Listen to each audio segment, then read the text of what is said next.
बिहार के किन नेताओं को पसंद करते हैं परमेश्वर मुखिया? अब बिहार में मैं सिमटना नहीं चाहता। चलिए ठीक है। हमारा नरेंद्र मोदी के पास देश की नेतृत्व दी जाए तो मुझे विश्वास है कि देश गोलबंद हो जाए और फौलादी तेवर देश में आएगा। लेकिन ऐसे में परमेश्वर मुखिया को कहे कि ये भाजपा के विचारधारा के लग रहे हैं। भाजपा नहीं, भाजपा का सवाल छोड़ना, क्योंकि नरेंद्र मोदी हार्डकोर मैं शुरू से आरएसएस के माने जाते हैं। मैं तो समझता हूं कि मैं नरेंद्र मोदी से भी 2 डेग आगे हूं, राष्ट्रवादी हूं, कट्टर राष्ट्रवादी हूं। यदि राष्ट्र के विरुद्ध में यदि एक शब्द हो तो मन करता है कि उसका सर कत्ल कर दो। इतना तो मैं ताकत चाहता हूं कि हमारे भारत माँ है, हमारा भारत माँ के विरुद्ध अब कोई षड्यंत्र करे और मैं तमाशा देखते रहूं। चलिए एक थोड़ी सी बात करेंगे। चलिए आप तो पहुंच गए गुजरात, लेकिन बिहार के 3 प्रमुख नेता रहे हैं।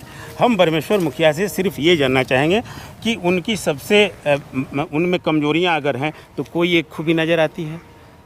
जैसे लालू प्रसाद को आपने रिजेक्ट कर दिया, लेकिन कोई एक ऐसी खूबी लालू प्रसाद की बताएंगे कि अगर ये खूबी थी उस इंसान में, अगर ऐसा किया होता तो तस्वीर बदल सकती थी? लालू जी यदि ये सब गुंडे तत्वों अपराधियों का संरक्षण नहीं दिया होता, राजधर्म का निर्वाह करता, तो उनके प्रति हमारी कोई नहीं। उनकी अंदर विशेषता क्या थी ऐसी, कोई खास ऐसा जो कौन था आपको लगता कि ये इस आदमी में था, क्या कमाल की चीज़ थी, ये अगर डेवलप हुआ होता तो बहुत आगे जाता ये हम सूबा? देखिए ऐसी बात आप करते हैं कि मैं इसका क्या जवाब दूँ। और मान लिया जाए कि बहुत लड़की सुंदर है लेकिन एक आँख का कान है, सब काम गड़बड़ हो गया। चलिए तो हम पूछते हैं कि अब उसमें जब मेन तत्व यही राजधर्म का जो पालन करे उसमें फिर कौन हम खूबी ढूंढे? दूसरे नंबर पर आते हैं, मान लीजिए रामविलास पासवान। रामविलास पासवान की क्या ऐसी एक खासियत और क्या उनकी खराबी? देखिए 2 मुहापन बात करना, तुष्टीकरण की नीति अपनाना उनकी खामी रही है।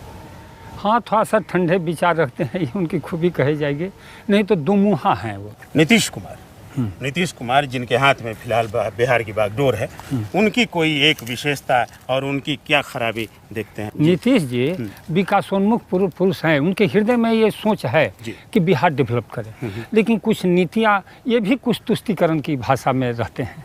एक और सवाल बनता है कि अगर जेडीयू के तरफ से आपको निमंत्रण मिले कि आप आइए और जेडीयू ज्वाइन कीजिए, और बीजेपी की तरफ से भी निमंत्रण मिले और कहा जाए कि आइए बीजेपी ज्वाइन कीजिए, तो परमेश्वर मुखिया कौन सा दल ज्वाइन कर? मैं किसी दल में ज्वाइन नहीं करूंगा। लेकिन जेडीयू और बीजेपी में अगर तुलना करने की बात हुई तो मैं दोनों में किसी दल में मैं ज्वाइन नहीं करूंगा। चलिए, इसलिए कि मैं पचूंगा ही नहीं किसी पार्टी में। पचूंगा ही नहीं, कभी नहीं पचूंगा। हाँ। आपसे हम सीधे तौर पर 4 सवाल करेंगे और उन 4 सवालों के सीधे आपको जवाब देने होंगे। छोटे सवाल होंगे, जाहिर तौर पर जवाब भी छोटे होने चाहिए। ठीक। कौन सा ऐसा नेता है जिसके प्रति, चाहे वह आज़ाद भारत यानी आज़ादी के पहले का नेता हो, आज़ादी के बाद का नेता हो, किस नेता को परमेश्वर मुखिया को सैल्यूट करने को जी चाहता है? मुझे सुभाष चंद्र बोस को सैल्यूट करने का विचार करता है, लेकिन उसके बाद जो थे वो सरदार वल्लभ भाई पटेल हमारे आदर्श थे। क्या बात। चलते चलते दूसरा सवाल, परमेश्वर मुखिया को साहित्य, कविताई, इस सब से भी लगाव है? जरूर। मैं तो विद्यार्थी, साइंस का था विद्यार्थी, लेकिन फिर भी मैं थोड़ा सा ये सब पढ़ता था। रामधारी सिंह दिनकर थे, मैथिली शरण-गुप्त थे। तो आपका प्रिय साहित्यकार कौन है? ये दोनों हैं। अब किनको बड़ा मानूं, किनको छोटा मानूं, मुझे समझ है दिनकर जी और मैथिली शरण-गुप्त। चलते चलते तीसरा सवाल, परमेश्वर मुखिया के हाथ में अगर कमान आ जाए इस सूबे की, तो कौन सा ऐसा पहला एजेंडा वो लागू करना चाहेंगे स्टेट में? कौन सी ऐसी घोषणा करना चाहेंगे जिससे लगे कि साहब इस एक घोषणा से तस्वीर बदल सकती है? निश्चित। देखिए, सबसे इस समय वर्तमान में किसान और मजदूर त्रस्त हैं। और मैं कैसे लाभकारी मूल्य मिले किसानों को और कैसे लाभकारी मजदूरी मिले किसानों को, मजदूरों को, ये मैं पहली घोषणा की। उनके लाभकारी मूल्य इतना होगा, उसके लिए जो भी व्यवस्था करनी पड़े वो करेंगे। हाँ। चलते चलते चौथा सवाल, बिहार के नेताओं में किसमें थोड़ी संभावनाएं दिखती हैं परमेश्वर मुखिया को?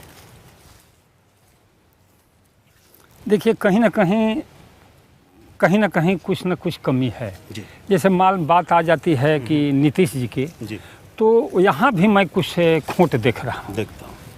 लेकिन बिहार की बात जब आता है ना, तो हमको दिल मन मचलने लगता है। ऐसा बिहार कैसा है कि जो वैसा देश के नेतृत्व करने योग्य कोई नेता भी नहीं है। हमारा नरेंद्र मोदी है गुजरात का। परमेश्वर जी, एक थोड़ा सा बहुत गंभीर बात हो गई। थोड़ा सा आप गांव गिराव के आदमी हैं, गाँवी परिवेश के रहने वाले हैं। बचपन से आपने कहा जवानी में आपने मुखिया का पद संभाल लिया था। गीत संगीत गांव का जो एक फिजा गांव की होती है, लोक संगीत, इसमें कभी रुचि रही है? सुनने का, गाने का, बजाने का भी कभी मन करता रहा है? हाँ, कभी चैत फगुआ तो गा लेता था, लेकिन बचपन से तो मैं शहर में रह गया जी। इसमें तो भाग नहीं ले पाया। लेकिन ऐसे राष्ट्रीय गीत, देश प्रेम का मूल्य प्राण है, देखे कौन चुकाता है, देखे कौन सुमन सैया तज कंटक पथा बनाता है। क्या बात है। रामधारी सिंह दिनकर का भी आपने नाम लिया। दिनकर की कोई ऐसी फड़कती हुई कई कविताएं हैं, तो कोई ऐसा गीत याद आता है जो कभी गाते गुनगुनाते हैं या मन करता हाँ, है? जरूर गुनगुनाता हूँ जी। जैसे शपथ लेना तो सरल है, पर निभाना ही कठिन है। क्या बात। साधना का पथ कठिन है, साधना का पथ कठिन है। परमेश्वर मुखिया को सिनेमा उनेमा देखने का भी शौक है? कभी देखते रहे हैं सिनेमा छात्र जीवन में, कॉलेज के ज़माने में? हम साल में 4 गो सिनेमा देखते थे। साल में 4 सिनेमा? इसलिए कि 4 गो बृहद छुट्टियाँ होती थी। क्या बात है। बड़ा दिन, गर्मी के छुट्टी, ऐसे ही 4 गो छुट्टियाँ होती तो हर थी। छुट्टी में एक सिनेमा। हाँ। तो उस दौर में कोई सिनेमा याद आता है जो अभी भी आपके स्मृति में हो कि साहब हाँ। क्या खूबसूरत, क्या जबरदस्त सिनेमा मैं था? खानदान फिल्म का खानदान बहुत- फिल्म, हाँ, वो जिसमें सुनील दत्त और नूतन जी थे, वो जिसमें वो एक अपाहिज का उन्होंने भूमिका निभाया था सुनील दत्त ने, वो फिल्म याद आता है। क्या उस फिल्म की खासियत है? कैसे बंटवारा होता है 2 भाई के, एक निश्चल भाई था, एक धूर्त भाई था।